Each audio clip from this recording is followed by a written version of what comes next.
Professor উজান চৌধুরী, লেখিকা বর্ণা শিকদার, পর্ব ৩৯। How sweet. Ifat চৌধুরীকে ভয়ও পাও বুঝি? ভালোবাসো না আমায়? ইফাতের কণ্ঠে তীব্র মাদকতা। মেহের লাজুক হেসে মাথা নাড়িয়ে স্বীকার করল যে সে ভালোবাসে। বউয়ের এই স্বীকারোক্তি ইফাত বেজায় সন্তুষ্ট হলো। সে মেহেরের সাথে নিজের ঘনিষ্ঠতা আরও এক ধাপ বাড়িয়ে দিল। মেহেরের দুই ঠোঁটের দূরত্ব ঘুচিয়ে দিতে সেই যেই না নিজের মুখটা মেহেরের দিকে এগিয়ে নিয়ে গেল, ঠিক তখনই মৌ চিৎকার দিয়ে ওঠে। মেহু, শেষ তুই এমন পচা কাজ করতে যাচ্ছিস? প্রফেসরের বাচ্চা, ছাড়ুন আমায়। উজান পেছন থেকে টেনেও মৌকে আর ধরে রাখতে পারল না। মৌ এক ঝটকায় উজানকে ধাক্কা দিয়ে সরিয়ে সোজা মেহেরের কাছে চলে গেল। ইফাতের শক্ত বাঁধন থেকে মেহেরকে এক টানে নিজের দিকে সরিয়ে নিল সে। তারপর মুখ বাঁকিয়ে চরম বিরক্তি নিয়ে ইফাতের দিকে তাকাল। খারাপ বেটা ছেলে একটা! তোমার সাহস হয় কিভাবে আমায় মেহুকে কিস করতে যাচ্ছিলে, হ্যাঁ? মৌ কোমরে হাত দিয়ে জেরা করার ভঙ্গিতে বলল। তার কথায় ইফাত পুরো ভ্যাবাচেকা খেয়ে গেল। একে তো নিজের জীবনের সবচেয়ে গুরুত্বপূর্ণ পার্সোনাল মুহূর্ত, এমন অনাকাঙ্ক্ষিত হস্তক্ষেপ, তার উপর আবার এমন অদ্ভুতুড়ে অভিযোগ, নিজের পুরুষত্বের আঘাত লাগায় ইফাতও আর চুপ থাকতে পারল না। সেও চিৎকার করে উঠল, হোয়াট বেডা ছেলে! উজান, তোর বউ এসব কি বলছে? আমাকে তোর বউয়ের কোনো অ্যাঙ্গেল দিয়ে হিজড়া মনে হয়?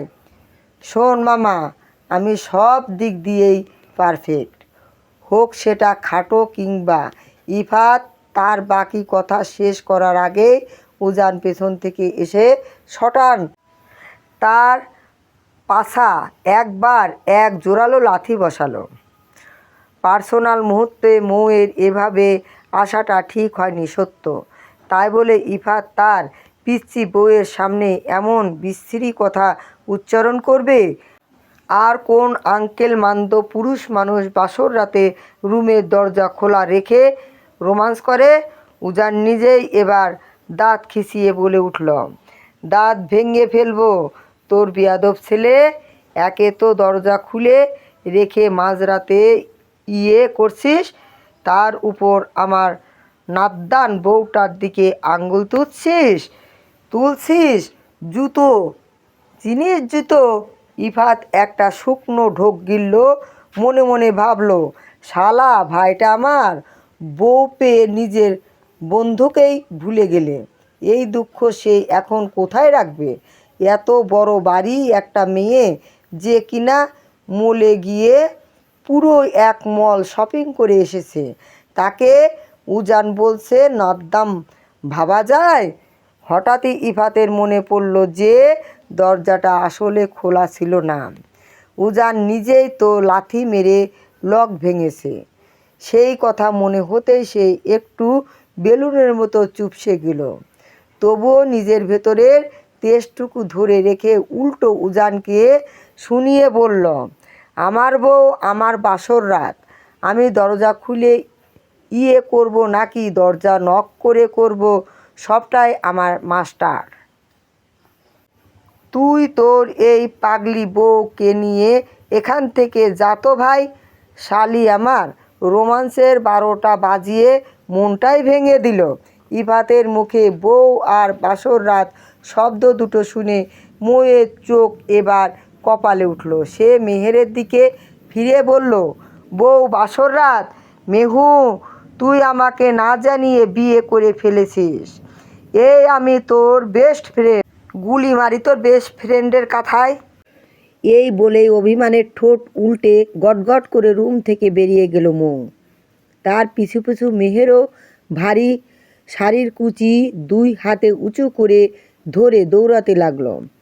পেছন থেকে মেহের অনবরত ডেকে চলল, কিন্তু মৌ তার কোনো কথাই শুনল না, বরং আরও তাড়াহুড়া করে নিজের রুমের দিকে এগিয়ে গেল।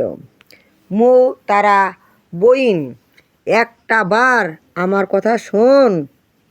মেহের হাঁপাচ্ছে আর ডাকছে, কিন্তু কে শোনে কার কথা। মৌ এতক্ষণে নিজের রুমে ঢুকে পড়েছে। মেহেরও যেই না মৌয়ের দেখাদেখি রুমে পা রাখলো, অমনি মৌ বিদ্যুৎ গতিতে রুমের কোণ থেকে একটা চেয়ার টেনে আনলো। দরজার হাতলে চেয়ারের কোণটা ঠেস দিয়ে এক ঝটকায় সে ভেতর থেকে রুম নক করে দিল। মৌয়ের এমন আকস্মিক আর অদ্ভুত কাণ্ডে মেহের খানিকটা ঘাবড়ে গিয়েছিল, কিন্তু পরক্ষণেই মৌয়ের এই কাণ্ড কারখানা আর চেহারার ভঙ্গি পরোক্ষ করে সে আর নিজের হাসি চেপে রাখতে পারল না। খিলখিল করে হেসে উঠল মেহের। মৌ এবার চেয়ার থেকে নেমে দৌড়ে গিয়ে মেহেরকে শক্ত করে জড়িয়ে ধরল, যেন কত যুগের চেনা আপন এক আশ্রয়। এদিকে উজান আর ইফাত দুজনে মৌ মেহেরের পিছু পিছু ছুটে এসে দরজার সামনে দাঁড়ালো। ভেতর থেকে খটাস করে দরজা লক হওয়ায় শব্দ শুনে দুজনই চমকে তাকালো। ইফাত পুরো ব্যাপারটা বুঝতে না পেরে বোকার মতো মাথা চুলকাতে লাগলো। তবে উজান আর বুঝতে বাকি রইল না, তার এই ধুরন্ধর পিচ্চি বউ আসলে মেহেরের উপর রাগ করেনি, বরং বাসর রাতে মেহেরের সাথে ঘুমানোর জন্য এই অভিনব নাটকটি সাজিয়েছে। উজান কপালে হাত দিয়ে দীর্ঘশ্বাস ফেলল আর ইফাত নিজের কপাল চাপড়াতে লাগলো। ভাই, তোর বউ এটা কি করলো? ইফাত কপালে হাত দিয়ে এক প্রকার আর্তনাদ করে উঠল। উজান ইফাতের দিকে তাকালো। তার থমথমে মুখের আড়ালে আলতু একটা দুষ্টুমির হাসি ফুটে উঠল। তা দেখে ইফাতের গা পিত্তি জ্বলে উঠল। একে তো এত ঝড়ঝাপটা পার করে মেয়েটাকে পবিত্রভাবে আজ কাছে পাওয়ার সুযোগ এসেছিল, কিন্তু মৌ এসে পুরো বাসর রাতটায় ভেস্তে দিল। রাগে ক্ষোভে ইফাত আর নিজেকে সামলাতে না পেরে চেঁচিয়ে উঠল, শালা, ভণ্ডের ঘরে ভণ্ড! নিজে তো বাসরের বউ করতে পারলি না, কিন্তু আমার বাসর রাত তোর বউ ভেস্তে ঠিকই দিল। শালির মেয়ে আমার বউটাকে নিয়ে চলে গেল, এখন আমি কার সাথে বাসর করব? তোর মতো খারাপ বেডার সাথে। হাই সুইট, যেখানে তোর বড় ভাই হয়ে আমি নিজে এখনও পর্যন্ত কোনো কিছু মিছু করতে পারলাম না, সেখানে তুই বাসর রাতে এত কিছু করে ফেলবি, এটা তুই ভাবলি কিভাবে? আমার বউজান আমার মনের কথাটা একদম ঠিকঠাক বুঝেছে, তাই তোর বউকে টেনে নিজের কাছে নিয়ে চলে গিয়েছে। ইস, কি সুইট আমার পিচ্চিটা!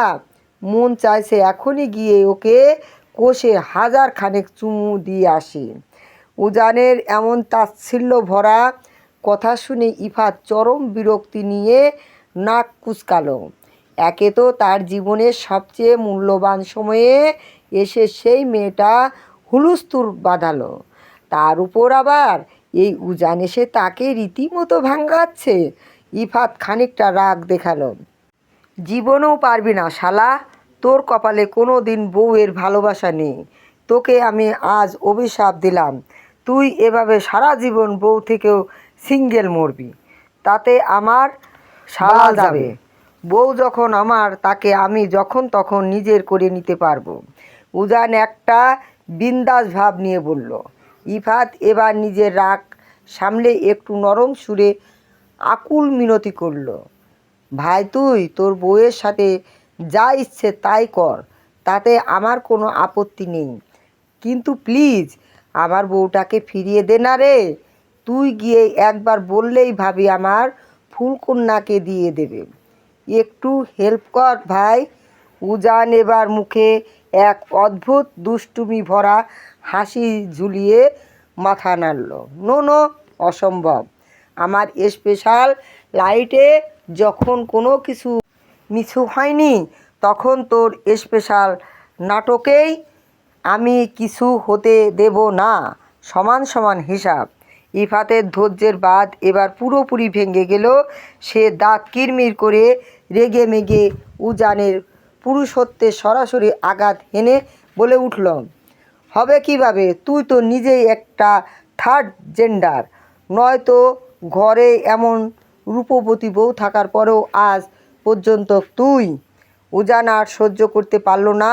সে রাগ নিয়ে ইফাতের দিকে তেড়ে যেতেই ইফাত এক দৌড়ে ওখান থেকে পালালো। পেছন থেকে উজানের তার পিছু নিয়ে চেঁচাতে লাগলো, ইফাতের বাচ্চা, দাঁড়া বলছি। ইফাত দৌড়াতে দৌড়াতে জবাব দিল, আমি দাঁড়িয়ে যাই আর তোর হাতে কেলানি খাই।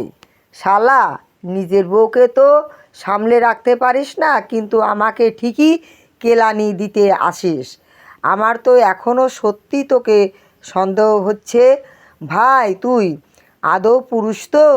নয়তো বিয়ে হওয়ার মাস কয়েক হয়ে গেল, তবুও বউয়ের সাথে আজ পর্যন্ত করতে পারলি না। ইফাত পেছন ফিরে এক পলক তাকিয়ে উজানের রুদ্রমূর্তি দেখে আবারও দৌড় দিল। উজানের মুখ দেখেই বোঝা যাচ্ছে সে আজ চরম খ্যাপা। তাই নিজের মূল্যবান প্রাণ বাঁচাতে ইফাত সোজা নিজের রুমে ঢুকে ধরাম করে দরজা আটকে দিল।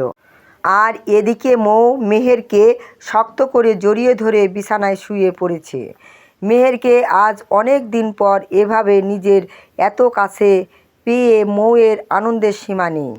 সে আজ মনে হয় পৃথিবীর সবচেয়ে সুখী। যে মেয়েটাকে এক সময় সবাই তাচ্ছিল্য করত, আজ সেই মেয়েটাকে কোনো এক শ্রেষ্ঠ পুরুষের শখের নারী, তার রাজপ্রাসাদের রানী।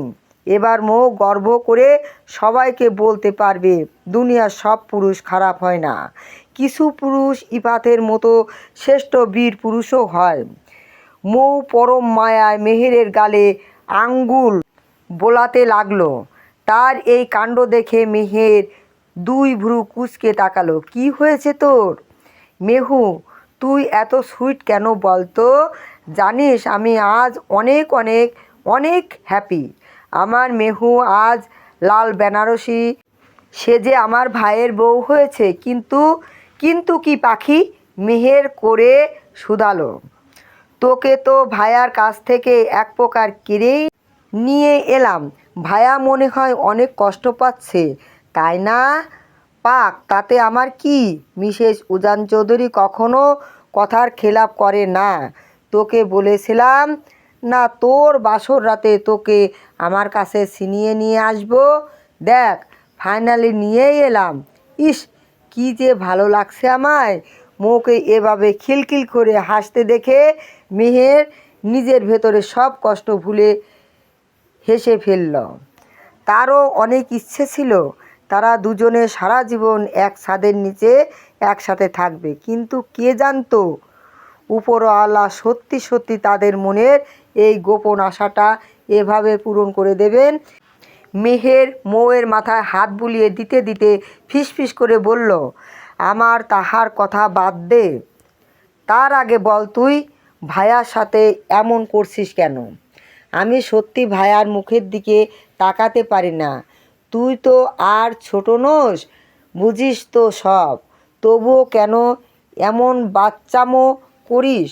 জানি ভাইয়ার ধৈর্য অনেক, ইভেন তোকে অনেক ভালোবাসে, তাই বলে সবসময় এভাবে দূরে দূরে থাকবি?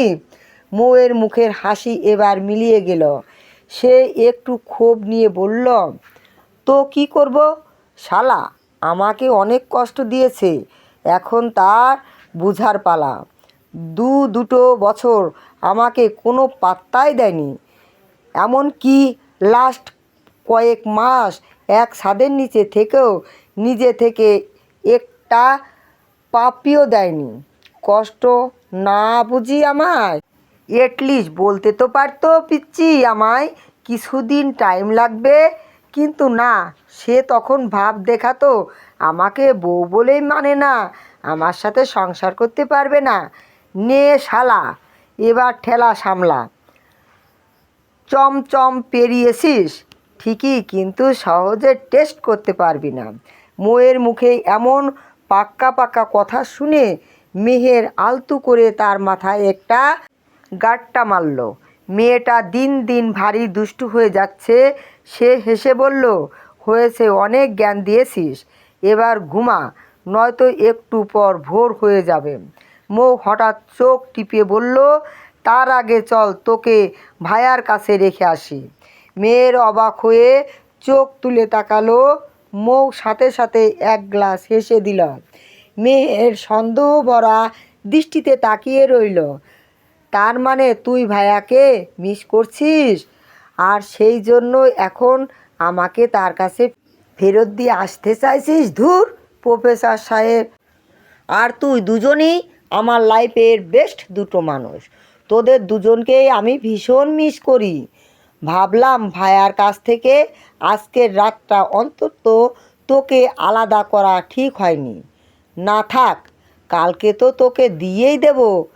আর এই খাটাস লোকটাকে মাঝে মাঝে একটু আধটু শাস্তি দিতে হবে, নয়তো ভালোবাসার জোর কমে যাবে। Good night জানুম্মা। মৌ মেহেরের বুকে মুখ লুকালো। মেহের হেসে মৌকে নিজের বাহুবন্ধনে জড়িয়ে নিল। গুড নাইট পাগলি। আসসালামু আলাইকুম মিসেস চৌধুরী। ঘুমের ঘরে পরিচিত পুরুষালী কণ্ঠস্বর পেয়ে মেহের খানিকটা নিভু নিভু দৃষ্টিতে তাকালো, কিন্তু চোখের সামনে সরাসরি ইফাতকে দেখতে পেয়ে সে ধরফর করে তাড়াতাড়ি বিছানা উঠে বসল। পাশ ফিরে মৌকে দেখতে না পেয়ে তার বুকের ভেতরটা ধক করে উঠল। সে বেশ ঘাবড়ে গেল। এমনকি পুরো কক্ষটায় চোখ বুলিয়ে দেখল, চারপাশটা কেমন অচেনা লাগছে তার। সে ভয় পেয়ে যেই না চিৎকার দিতে যাবে, অমনি ইফাত দ্রুত তার মুখটা হাত দিয়ে চেপে ধরল। এই পচা মেয়ে, শান্ত হ। আমি তোমার কিডন্যাপ করিনি, প্লিজ একটু রিল্যাক্স হও। ইফাত মুচকি হেসে বলল। মেহের বড় বড় চোখ করে ইফাতের দিকে তাকিয়ে রইল। ইফাতও নিজের দৃষ্টি স্থির রেখে তার দিকে চেয়ে আছে। মেহের নিজের মুখ থেকে ইফাতের শক্ত হাতটা সরানোর আপ্রাণ চেষ্টা করল, কিন্তু পারল না। উল্টো তার দম বন্ধ হয়ে আসার উপশম হলো। উপায় না পেয়ে সে ততক্ষণে ইফাতের আঙ্গুল জোরে একটা কামড় বসিয়ে দিল। কামড় খেয়ে ইফাত চিৎকার করে উঠল, ফুলকন্যা, তুমি আমায় কামড়ালে? সিরিয়াসলি? আমার বউ আবার উজানের বউয়ের সাথে অদল বদল হয়ে যায়নি তো?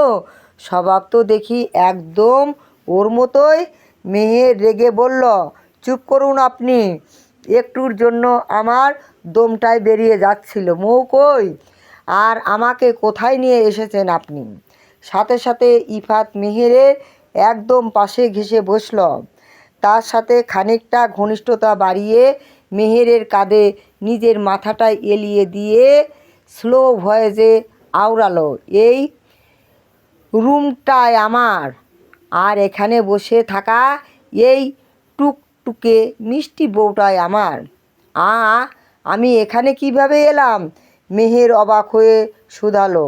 ইফাত ঘাড় বাঁকিয়ে মেহেরকে এক পলক দেখল, তারপর আবার আগের মতো আয়েশ করে বসে মুচকি হাসল। চোখ বন্ধ করে বলতে লাগলো, উজান ওর পিচ্চি বউকে ছাড়া এক মুহূর্ত থাকতে পারে না।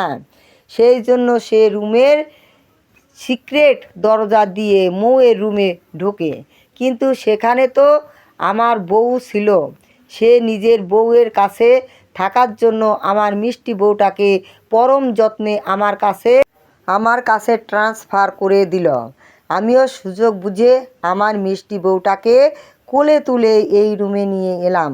সত্যি বলতে, রুমে এনে তোমায় অনেক জ্বালাতন করতে ইচ্ছে করছিল, কিন্তু আমার মিষ্টি বউটার এই ইনোসেন্ট বাচ্চার মতো মুখটা দেখে নিজেকে সামলে নিলাম। একটা রাতেরও তো ব্যাপার, তাই আর বিরক্ত করলাম না। বাকি জীবন তো পড়েই আছে আমার মিষ্টি বউটাকে বিরক্ত করার জন্য। মেহের আর কিছু বলল না। লজ্জায় ও আবেশে মাথা নিচু করে রইল। মেহেরের এই লজ্জারাঙা মুখ দেখে ইফাতের ঠোঁটের কোণে হাসি আরও চওড়া হলো। সে যেই মেহেরের দিকে আরেকটু ঝুঁকে যেতে যাবে, অমনি কেউ একজন হুড়মুড়িয়ে রুমে ঢুকে পড়ল। হঠাৎ কাউকে আসতে দেখে মেহের বিদ্যুৎ গতিতে ইফাতের থেকে দূরে সরে গেল। আর মেহের আচমকা সরে যাওয়ায় ইফাত নিজের শরীরের ভারসাম্য সামলাতে না পেরে বিছানায় ধপাস করে পড়ে গেল। মেহের চোখ তুলে দরজার দিকে তাকিয়ে নিজের শাশুড়িকে দেখে লজ্জায় এক প্রকার লাল হয়ে গেল। ইফাতও নিজের মাকে দেখে দ্রুত সোজা হয়ে দাঁড়িয়ে গেল। সে ধীর পায়ে মায়ের পাশে গিয়ে দাঁড়ালো এবং খানিকটা ঝুঁকে ফিসফিসিয়ে আওড়ালো, কেমন আছো আম্মু? ছেলের এমন রসিকতা দেখে ইমরোজা চৌধুরীর সাথে সাথে ইফাতের পিঠে একটা কষে থাপ্পড় বসিয়ে দিলেন। তারপর হাসতে হাসতে মেহেরের দিকে এগিয়ে গেলেন। মেহেরকে আলতো করে নিজের দিকে ঘুরিয়ে তার কপালে স্নেহের এক গভীর চুমু এঁকে দিয়ে মুচকি হাসলেন। আমার এই বাদরের মতো ছেলের গলায় এমন মুক্তোর মালা কীভাবে ঝুলল শুনি? মেহের চমকে উঠে এক অজানা ভয়ে থমকে রইল।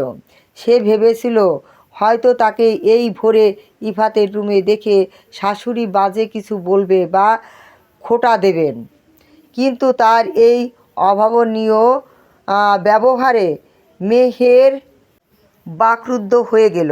সে অবুঝের মতো ইফাতের দিকে তাকিয়ে দেখল ইফাত একদম স্বাভাবিক আছে, কিন্তু মেহের নিজে কিছুতেই স্বাভাবিক হতে পারছে না। এমন সময় ইমরোজা চৌধুরী মেহেরের চিবুকটা আলতো করে উঁচিয়ে ধরে বললেন, এদিকে তাকাতে হবে না তোমায়। ইফাত আমাদের সব কিছু আগে থেকেই বলেছে, আর তোমার অতীত নিয়ে আমাদের কোনো অভিযোগ বা ক্ষোভ নেই মা। আমরা সব কিছু আগে থেকেই জানি।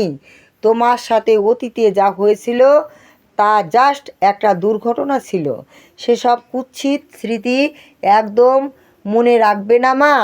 জীবনের এমন একটু আধটু ঝড় আসেই, সেসব আঁকড়ে ধরে বেঁচে থাকলে চলে না। এখন শুধু আমার এই বেপরোয়া ছেলেটার দিকে মনোযোগ দাও। তাকে নিয়ে ভাববে, তাকে শুধরে দেবে। এছাড়া আর কোনো চিন্তা যেন তোমার মাথায় না ঢোকে, নয়তো কিন্তু খুব খারাপ হয়ে যাবে। মেহেরের চোখ দুটো আবারও অশ্রুসিক্ত হয়ে উঠল। আপনা আপনি তার দু চোখ বেয়ে লোনা জল গড়িয়ে পড়ল। সে ভেবেছিল তার অতীত জানার পর এই সমাজ, এই পরিবার হয়তো তাকে দূরে ঠেলে দেবে, অপয়া ভাববে।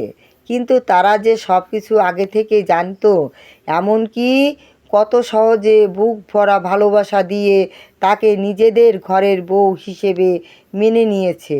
অথচ সে একদিন এক আকাশ সমান ভয় বুকে নিয়ে নিজেকে গুটিয়ে রেখেছিল। ইমরোজা চৌধুরী পরম মমতায় মেহেরের চোখের জল মুছে দিয়ে কৃত্রিম রাগ দেখিয়ে বললেন, কি বললাম আমি মাত্র? ওসব চিন্তা মাথা থেকে ঝেড়ে ফেলো। এটা ভেবো না যে দুটো ভালো কথা বলছি মানে কিছু বলতে পারবো না। দ্বিতীয়বার যদি তোমার চোখের আমি অশ্রু দেখি, তবে তোমায় কিছু বলবো না। এই তোমার স্বামীকে লাথি দিয়ে বাসা থেকে বের করে দেব। আম্মু আমার বউ হয়, আর তুমি ওর সামনে আমার ইজ্জত নিয়ে কী সব বলছো? ইফাত পেছনে থেকে আমতা আমতা করে প্রতিবাদ জানালো, চুপ কর গোলামের পুত। ইমরোজা চৌধুরী ছেলেকে ধমকে দিয়ে মেহেরের দিকে তাকালেন। শোনো মা, আমি তোমার শাশুড়ি হলেও সবার আগে আমি তোমার মা।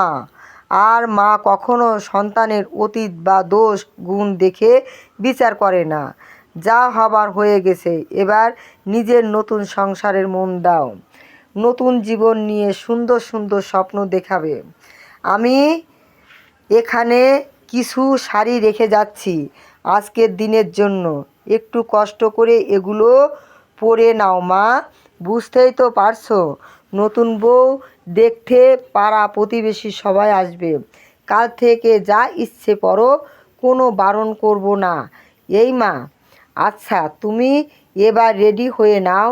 ইফাত আমার ছেলেটাকে একটু পরে নিচে নিয়ে আসিস। ইফাত মাথা নেড়ে সায় দিল। ইমরোজা চৌধুরীর রুম থেকে চলে যেতেই মেহের ভেজা চোখে ইফাতের দিকে তাকালো। ইফাত তার দিকে ধীর পায়ে এগিয়ে এসে মেহেরের চোখের দিকে চেয়ে নরম গলায় বলল, শুনলে তো আম্মুর বৌমা, আমার বউয়ের চোখে আমি আর এক ফোঁটাও অশ্রু দেখতে চাই না, একদম না। এসব কান্নাকাটি আমার একদম পছন্দ নয়। আর পাস্ট নিয়ে এক বিন্দুও ভাববে না, অনলি আমাকে নিয়ে ভাববে, আমার করা দুষ্টুমিগুলো মেনে নেবে আর আমার দেওয়া মিষ্টি যন্ত্রণাগুলো উপভোগ করবে, ব্যাস, বুঝেছো? আর শোনো, তাড়াতাড়ি রেডি হও, আমি একটু পর আসছি। ইফাত দরজার কাছে গিয়েই যেন মেহেরের মায়া কাটাতে পারল না, সে আবার ফিরে এলো মেহেরের কাছে। মেহের কিছু বুঝে ওঠার আগে ইফাত ঝুঁকে এসে মেহেরের নরম গালে নিজের ঠোঁট ছোঁয়ালো, তারপর তার কানের কাছে মুখ নিয়ে ফিসফিস করে বলল, লাভ ইউ মাই জান। ইফাত চলে যেতেই মেহের নিজের গালে হাত দিয়ে আলতো করে হাসলো। মানুষটা কত ভালো, তার এই বাজে অতীত যেন কতটা ভালোবাসে, এমনকি তার পরিবারও।